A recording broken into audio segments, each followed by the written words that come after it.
Alright, let's get this thing started. So, my name's Eddie. This podcast I'm officially naming Soberish just because it's a stupid play on words, that idea of like blackish, but just soberish. I'm not going to be high all the time. I'm not going to be sober all the time. Right now I'm sober. I'm about 27 days into sober October, so that's been fun. It's been a fun month, and can always get back into that a little later. I guess kind of the way I want to start this is just basically, nobody asked for this, and not that I feel like I owe anything to anybody, but I would like to be of service, and I hope this can act as some sort of part in that. And I did get this call to service, and I don't know how to do that so much as I know how to just be myself, and expressing myself has been coming a little easier lately just because I'm asking less for permission to be myself and just doing it, learning how to do Photoshop and designs rather than asking people to do it for me. My buddy Manny got me into photography, so I've been really deep into photography. Started out with a point and shoot, and now I'm just upgrading to a new Sony A7 II, so that's been fun. I'm gonna be taking it down on my first trip to Mexico City in a couple days. Hopefully get some really beautiful shots of the Dia de los Muertos festival down there, which is a really cool festival. This is something different from the Western way of thought about death, where we kind of shun it and pretend like it doesn't exist, and down there it's celebrated, and to them death is just really a rite of passage, which I am fully on board with that, because I don't know what happens next, but I sure as heck know that whatever happens next, there's really nothing to worry about, and we're alive now, so why not be alive? Why not live it to the fullest and really just enjoy our time while we're here? So it'll be a fun trip while I'm down there, experience this kind of rite of passage. And they say that during that time in Mexico City, during Dia de los Muertos, that the veil between life and death is thin. It's a thinner veil, and you're able to communicate freely with your ancestors, and something's calling me down there, and I'm gonna answer that call and be in communion with my ancestors, hopefully come back with wisdom and knowledge and a great story from a great trip. I pray for safe travels, and a lot of times, it's you have fear of, oh, it can go down to Mexico City and I can get hurt, or, God forbid anything bad happens, and that's always in the back of my mind, and I try to live outside of that fear and to know that it exists, so don't live naively, but at the same time not allow it to deter me from living my life, because it's that idea of day to day, we don't know when we will die. So if I'm here alive now and I'm having this call to do the things in my life that I feel are natural, expressing myself, whether it now be through this lens, through the podcast, or on the other side of the camera and showing people through photographs, travels, and different spots of the world, then I'm going to do it. And I'm going to try to convey a sense of authenticity, a sense of truth, my truth, a personal truth, and have fun with it. Hopefully I can bring some peace around the world, and hopefully this podcast can serve as a way of kind of updating my progress and keeping tabs on who I am and where I've been and how I've gotten to be where I'm at now. And really this podcast is one of those things that I really hope that people will enjoy, and I hope that you can get some sort of peace, and I hope I can bring some wisdom into it and help people be more mindful, and hopefully kind of digest these heady thoughts like meditation and mindfulness into something that's a little more palatable, easier for us to understand, especially this new generation that's really, it's easy for us to get distracted. It's a trip because Ari Shaffir, the comedian, was recently on a podcast, and he was like explaining, like, have you looked at your phone and seen, how much time you spend, how much screen time you spend with different apps? And that's something that I've noticed that, just naturally, I don't know how much time I spend on Instagram and on these other social medias. I know it's a lot, so I looked, and it's honestly was more than I wanted to admit. So it's cool because you can set a restriction on how much time you spend on these apps. So I set a 2 hour restriction, and I still end up hitting that limit almost on a daily basis. So I use that now as once that 2 hour limit is hit throughout the day, I put the phone down, I try to use it less, and I let it stand, and I let that allow me to give me space and read a book or meditate, use that extra time to do something else productive, clean my room, whatever it may be. So, hopefully this next coming month, I can get that down to an hour and see what other things I can pick up in the meantime. And it's kind of interesting because, whether it be the restrictions I set, but have been learning a lot more on how to do Photoshop, Illustrator, making my own designs. I recently printed up my own shirt with a design that I had. My buddy James helped me out print this, and it's a special shirt exclusively just for our trip down to Mexico, with a design I made with like a steely Grateful Dead butterfly and Frida Kahlo inside of it. And I'm really proud of it, and it's like one of those things where I'm connecting the dots. Have this vision in my head of designs I wanted to make, and I know the people that can make the shirts for me, and I put the two pieces of the puzzle together, and it's almost too easy, it's almost too simple. And it's kind of beautiful when you're in the moment. As cliche as that sounds, synchronistic events happen, and I truly feel like when you put yourself where you need to be, these synchronistic events happen more frequently. I really love that quote Terrence McKenna said, where it's like, he was referring to psychedelics, but he was talking ever since his first acid trip, it was just a cascade of synchronistic events that followed. And I truly feel the same way. And like I said, I'm talking about this 27 days sober, and it's been fun. I mean, it's kind of interesting to take a step back and see where you're at with your attachments, whether it be cannabis or psychedelics or whatever it is, whatever your liking is, your vices. I recently heard that quote where it's like, I think it was in The Shining, where he's talking about alcohol, and he's like, give me some of the hair of the dog that bit me. So it's this idea that we have where we know these things aren't the best for us. Alcohol, cannabis, I mean, it can be used for healing, but a lot of times it's just to get high. Can't deny that. So it's nice to be, focused, and to set these, kind of these limitations, and to restrict yourself, and the discipline that comes from that, and see where you're at with all of these things. And a lot of times it's easy to get lost in your attachments and the things that you love, whether it be cannabis, alcohol, whatever it is. We can get lost in social media.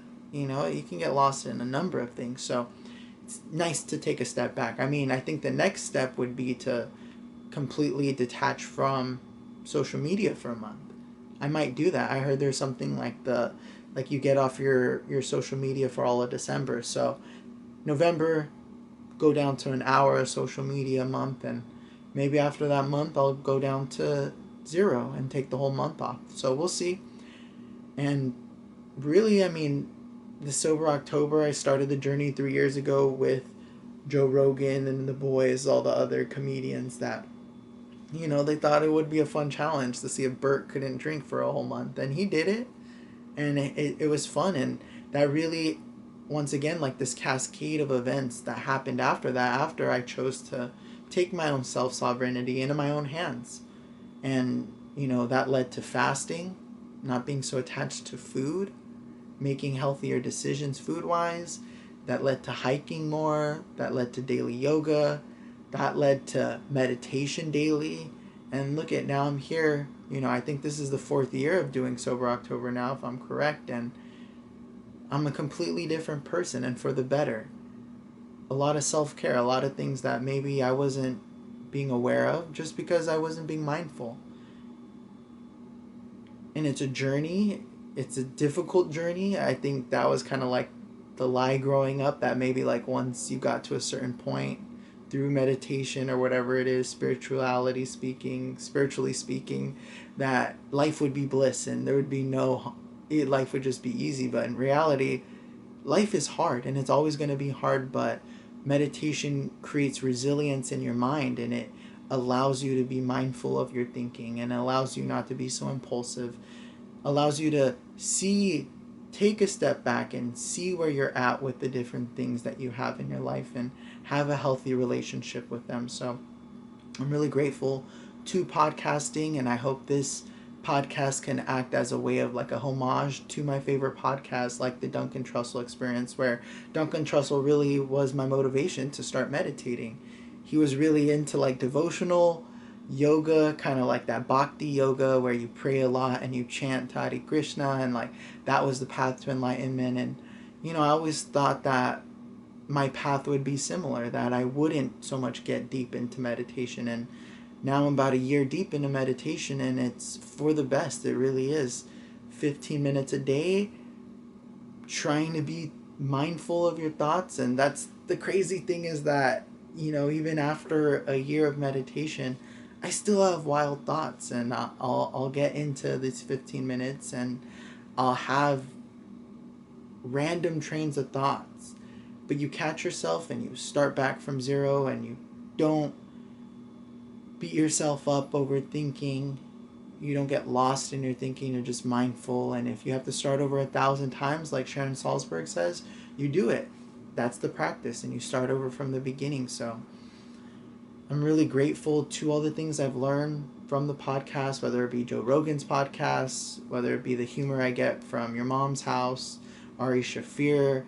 I've learned a lot from Ari's podcast. One of my favorite podcasts, probably ever, was his podcast with Chuck Palahniuk, where they talked about the Cacophony Society, about this group of people from San Francisco that started Burning Man and these zone trips and started doing random pranks and things to shake up reality. The salmon run up for Beta Breakers, where everyone's running in San Francisco one way during the marathon and they dress up like salmon to run the other way. And the art cars, where he just decided to put a cup of coffee on his car and glue it there, so that way as he drove throughout the city in San Francisco, people laughed and it brought humor to them. And I love doing that. To me, there's nothing better than seeing joy in other people's faces. And I mean, that's one of my jobs, is a tour guide.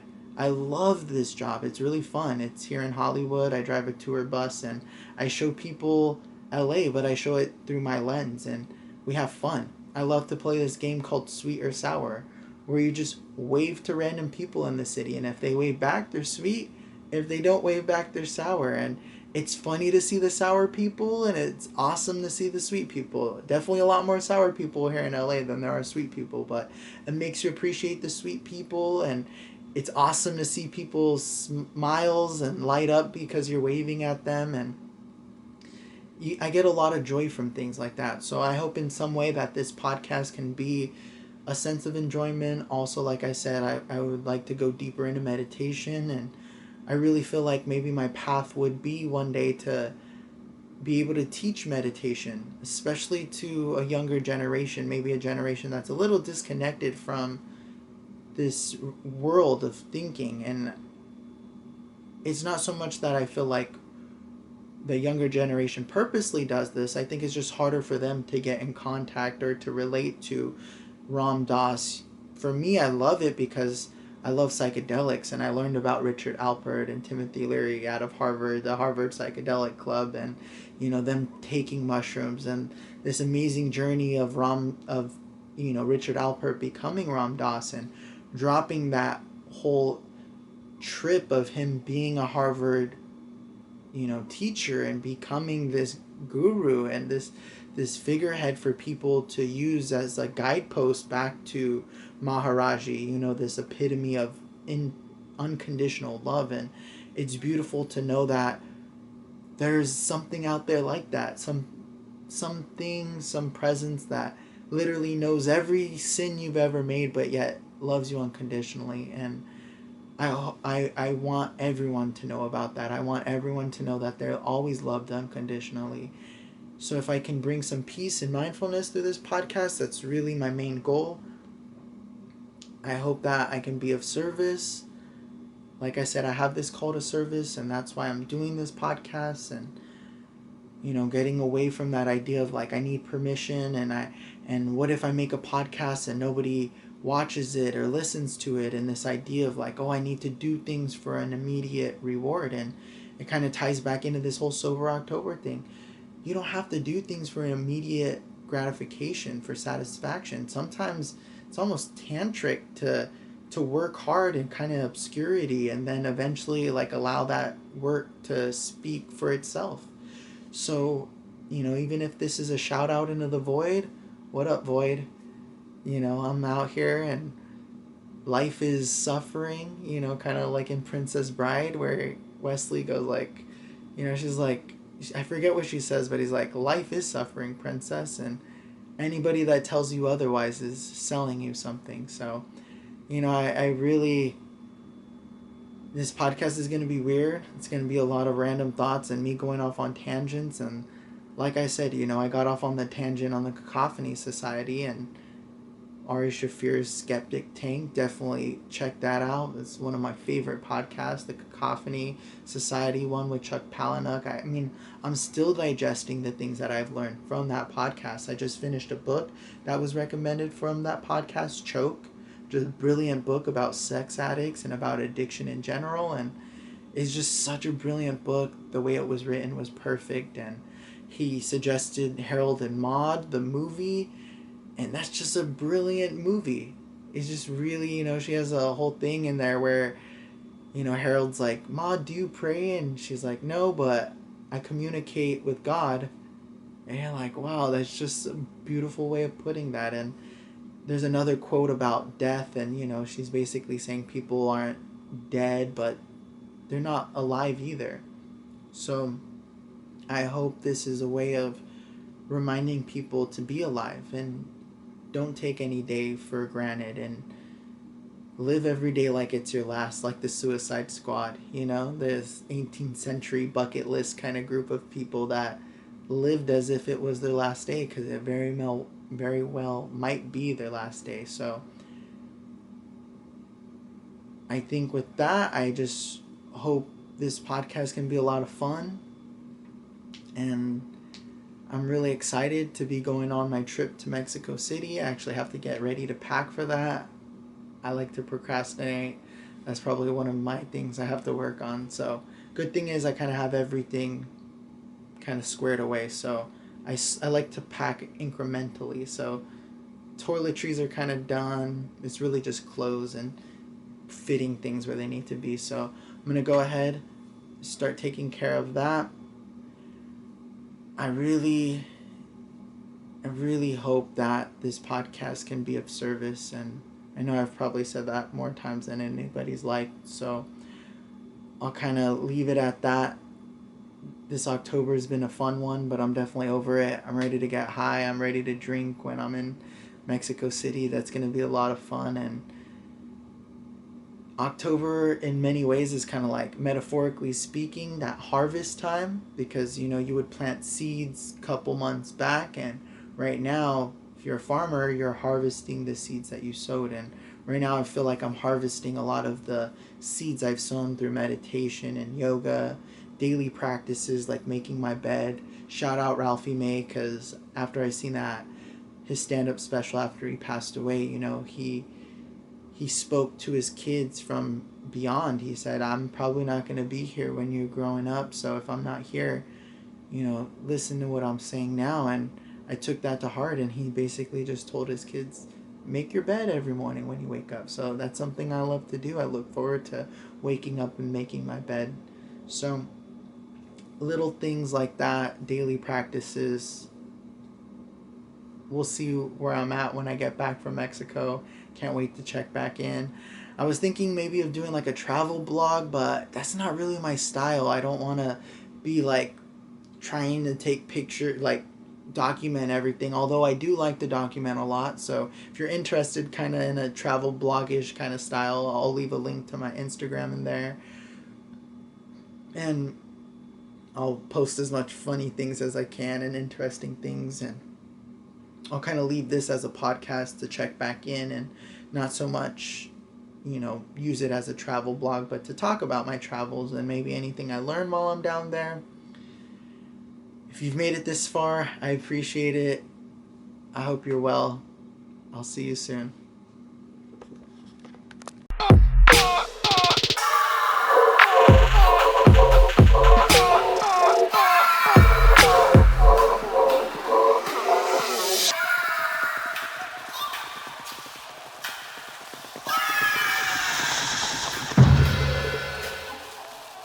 Drunk bitch, this ain't Kool-Aid, it's promethazine.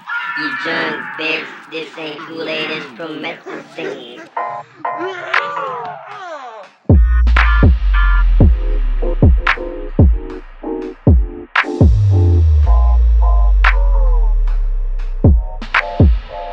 You drunk bitch, this ain't Kool-Aid, it's promethazine.